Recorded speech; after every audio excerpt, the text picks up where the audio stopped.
Hi, this is Thomas Feng with Bay Area Connect. Today we're going to be updating you on some current events in the loan market. Governor Schwarzenegger just signed into legislation last week, AB 183, and that is Assembly Bill 183 for a new California tax credit. Before we talk about this, why don't we go over a tax credit that will actually be ending fairly soon, the federal tax credit. Today here to talk about that with us is Joe Lima of Princeton Capital. Thanks, Thomas. Well, as we've discussed in previous videos on this blog, is the federal tax credit is coming to a close. It is going to end after April 30th. So you must be in contract for a new purchase by April 30th and close out your loan by the end of, close out escrow by the end of June of this year. And that will enable a first-time home buyer to receive a tax credit for a total of $8,000 and a move-up buyer, someone that is purchasing a new owner-occupied home, potentially up to $6,500. There are some income requirements. You must, if you're filing your taxes single, you cannot make more than $125,000 in order to receive the full benefit. And if you're filing jointly, you cannot receive more than $225,000 in annual income in order to receive that full benefit of the $8,000 or the $6,500. Those are pretty much the basic points on that tax credit. Okay, great. That was a great review of the federal tax credit. Now let's talk a little more about the California tax credit. Many buyers and sellers actually didn't know, but we already had a California tax credit.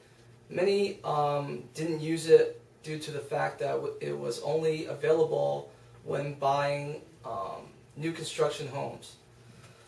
So what has the new tax credit done, and what can it do for you?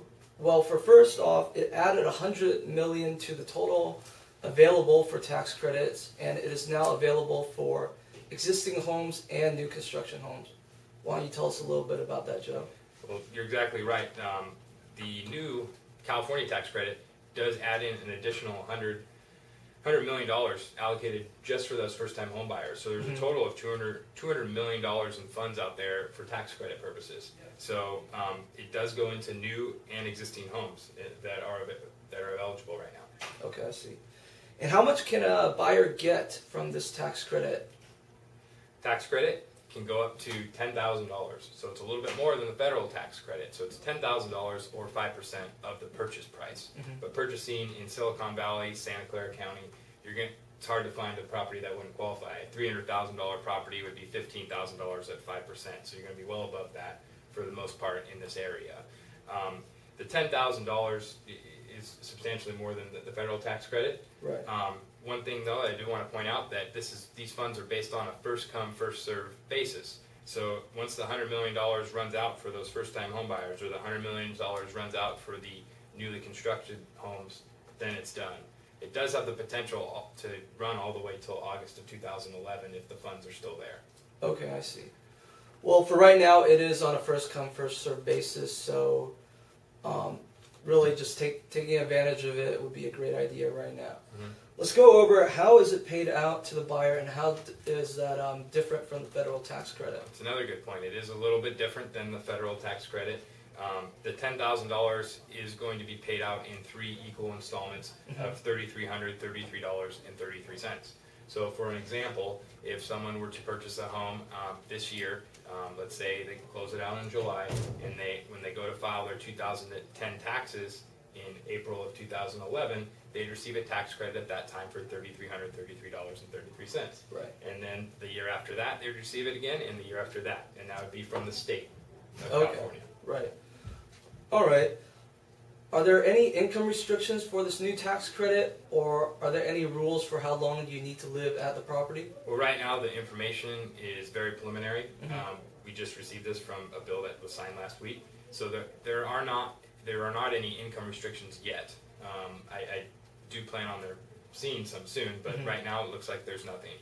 They do have a restriction as far as the owner occupancy goes. If you do not live there, if you sell the property or move out within 2 years, you could potentially have to pay that tax credit back that you received while the time you were there.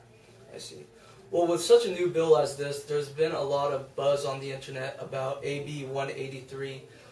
Many believe that it might be possible to actually get the California tax credit and the federal tax credit. The federal tax credit, you need to be in contract by April 30th and close escrow by June 30th. The California tax credit, you just need to close escrow after May 1st. So there is a little leeway time for possible taking advantage of both tax credits. What do you think about that, Joe? Yeah, right now the way it looks is, just like you said, there's a small window right there between May and the end of June to close out your new purchase that you might be able to get both the federal and the state tax credit, which would be huge. Again, this is very preliminary information, and we are waiting to hear some more news on this as the days go by. So I wouldn't be surprised if they do have something on there that would restrict that, but if it keeps the way it is, you could potentially have both of those on there, so a total of 18,000 tax credit. That would be huge.